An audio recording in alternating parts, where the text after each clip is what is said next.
Musta kayo dyan guys? Ito na naman ang itutrouble natin, isang Isuzu 4HG1, no? Namamatay dahil sa overheat at ayaw na mag-start. Yan, nahatulan natin ito ng top overhaul. Tanggalin ang piston at saka yung cylinder head gasket niya. Kaya birahin na natin guys. Wala nang intro yan. Siyempre step by step pa rin tayo. Okay, kasi ang puntarya natin ito is, ang suspect natin ito is cylinder gasket. Sunog o pumito, ganyan. Basta ayaw na siya mag-start kasi kumbaga may na yung compression niya. Kaya una natin tanggalin ang kanyang injector paunti-unti hanggang sa mabuklat natin ang kanyang cylinder head. Fast forward lang tayo, no, para hindi masyadong mahaba ang ating video. Ayan, hugot na natin yung injector niya, no, pa isa-isa.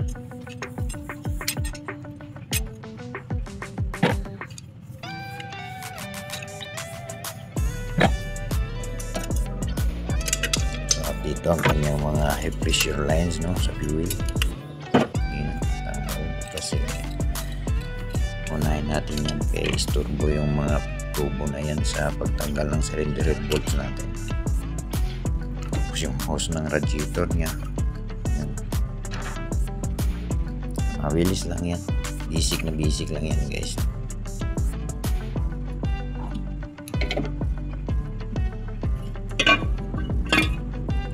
Tanggal na yung ating intake manifold. Tapos yung kanyang power steering pump. Tapos yung aircon compressor, turbo. Tapos tanggalin natin buo yung kanyang exhaust manifold kasama na yung turbo. Ganyan lang, paulit-ulit ng mga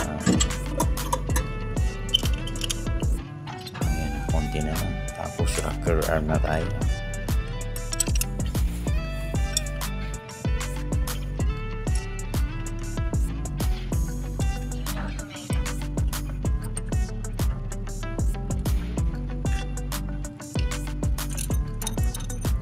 Sugutin na natin yung kanyang post rod. Ngayon luluwagan natin pa isa-isa yung kanyang cylinder head bolt.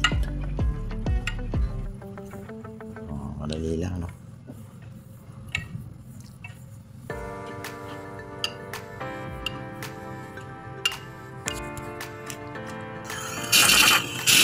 Tapos gamitan natin ng impact, no, para mas lalong bumilis. Ngayon, dyan na, oh, tanggal na yung cylinder head. Medyo may kabigatan ng konti, no? Ayan ang ating gasket na ito na yung salarin, oh. Kita nyo nasusunog, no? Tumatagos yung compression. So tuloy ang ligaya, no? Tanggal yung ilalim kasi yung tama yung ating piston.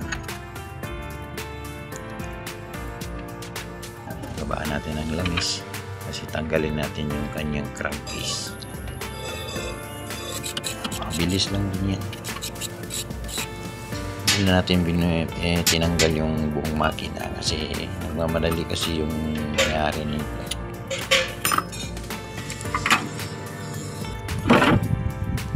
Diyan yung crankcase na.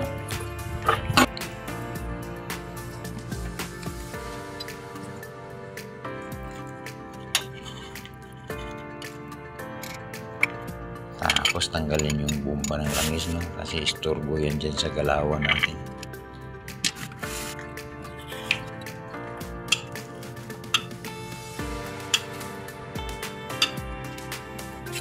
Medyo napasobra ang overhead nito kasi natamaan pati piston at saka liner, kaya tinuloy na natin yun.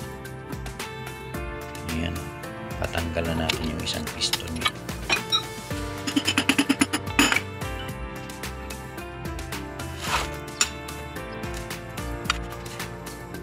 Uubusin natin yung 4 na piston guys.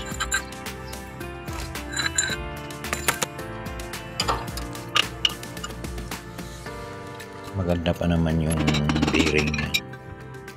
Yung piston lang talaga niya ang nagrabihan.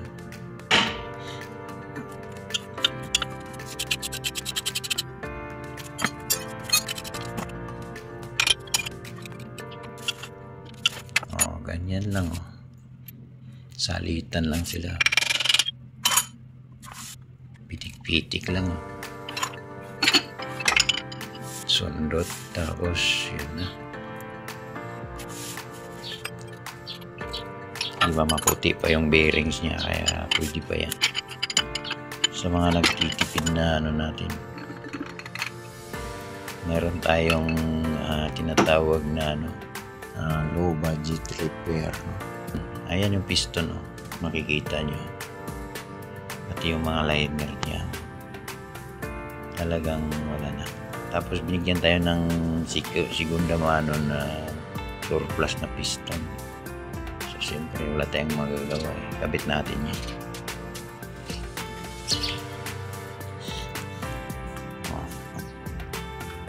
Yung piston ring siyempre kailangan bago. Saka ganun pa rin yung mga posisyon ng piston ring. May mga marka yun. Paharap sa taas. So ngayon, suksok na kagad natin yung liner, no? Madali lang to, guys, no? Wala pang 10 minutos to, under na to. Ayan, no? Ganyan lang. Ganyan lang ang mga, ayan. Konting pitik lang yan. Wala na. Pasok na. Tapos yung 4 na liner. Tapos simasin lang ng langis. So itong binigay sa ating piston is luma. Low budget yung mayari. So walang pera. Kaya no choice tayo kundi kakabit. At ang arrangement naman ng ating piston ring is 180 degrees, no? Top ring, tapos 180 degrees second ring, another 180 degrees ang ating oil ring. Ganun yun. So pinagtapat-tapat na lang natin, diba? Kasi luma yung piston natin. At siyempre pag luma, hindi niyan medyo may gas-gas na yan. Pero kabit pa rin natin. No choice tayo. So yun na. Siyempre mayroon tayong marker dyan sa paharap. Mayroon ding point dun sa piston. At yun na. Sok-sok na natin kagad, no? Gamitan ng piston ring compressor. Yan.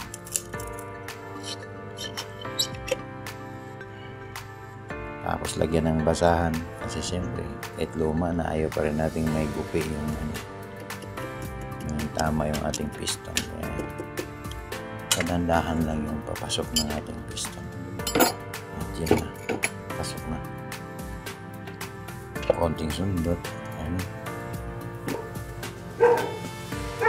Tapos kabila ulit. Ganon pa rin, no? Parehas lahat. Ang arrangement ng ating piston ring. Ang yung arrangement ng piston ring is uniform sa 4 na para kumaga magkaparehas yung equal yung kanyang compression. Madali lang to, guys. Wala pang wala pang 10 minutes yan, matatapos na yan.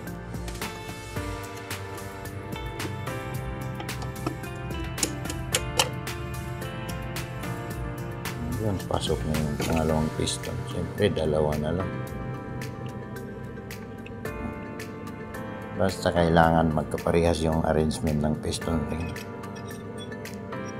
para kumbaga walang lamangan sa compression, pares lang 4.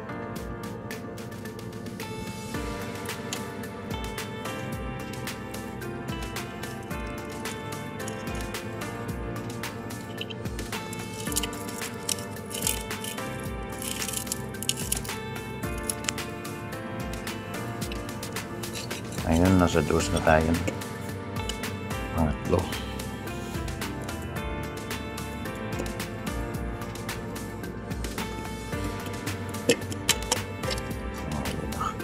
Pasok ka na.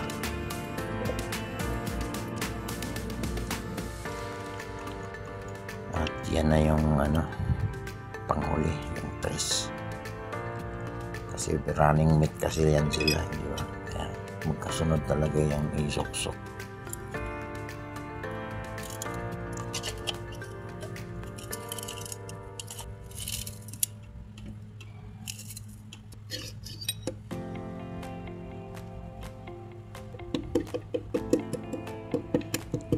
Ganun lang. Kung paano kinabit yung isa, pareha silang lahat, silang apat ang proseso. Ganun lang. Tapos dito tayo sa ilalim, kita natin yung kanyang connecting rod. Siyempre gagamitan natin ng torque wrench yan.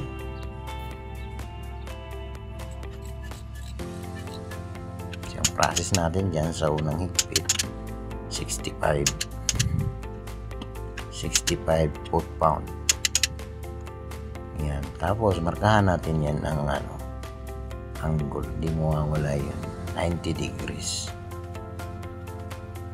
Ngayon, ikutin natin siya ng 90 degrees lahat. So, pagkatapos ng 65 foot-pound, ikutin na natin ng 90 degrees. No? Wala nang sukat-sukat. Basta kay 90 degrees. Ganun lang. Maganda talaga markahan para hindi tayo malilito. Tulad yan, pag natapat siya doon sa ating marka na 90 degrees, tapos ugain natin. Kailangan may konting play. Ganon din yung iba, mamarkahan din natin. Tapos ng initial na 65 pound-feet, iikutin ng 90 degrees. Maliit lang kasi yung tornilyo nun, 14 mm. Tapos dito na naman tayo sa kanyang oil pump. Ganun lang kadali, dalawang tornilyo. Tapos yung kanyang suction pipe. Yan na, crankcase na. Ito lang, ganun lang. Tapos fast forward na tayo. Tapos nito, hindi ko na kinunan yung sa cylinder head kasi madali lang naman yung paulit-ulit, diba? At ito na, buo na siya. Ngayon, ititesting na natin ang kanyang kung ano ang kinalabasan. Palabasin muna natin yung hangin sa kanyang injector. At i-crank muna natin. Ganun palagi para hindi masisira yung kanyang injector. Tapos ito na, antar na siya. Pakinggan mo. Hindi pa.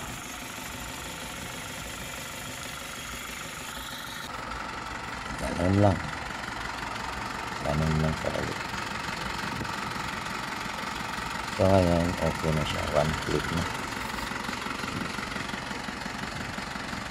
Nalilipakan na rin pagka isuso. So another success na naman tayo.